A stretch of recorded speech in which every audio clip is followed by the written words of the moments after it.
மாதிரி பேசணும்.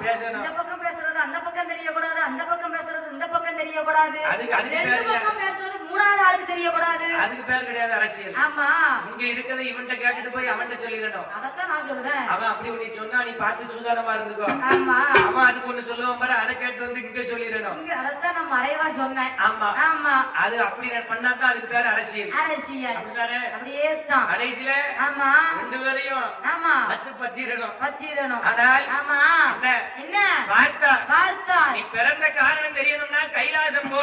ஆமா, பகவானை போய் பாரு பாரு பாரு என்று அட்ட காளியர்களிடத்திலே முதலாளிக்கு அந்த பக்கம் வீசுங்க, அட்ட காளியர்களிடத்திலே அந்த பக்கம் வேசிட்டு பாருங்க. என்ன என் அம்மை பார்வதியாரிடத்திலே பகவானிடத்திலே போய் கேளு என்று யாரெங்க நீ சொன்ன உடனே இப்ப பார்த்தா காளியர்கள் 8 பேர்களும் கைலாசம் போயிட்டு வரட்டா?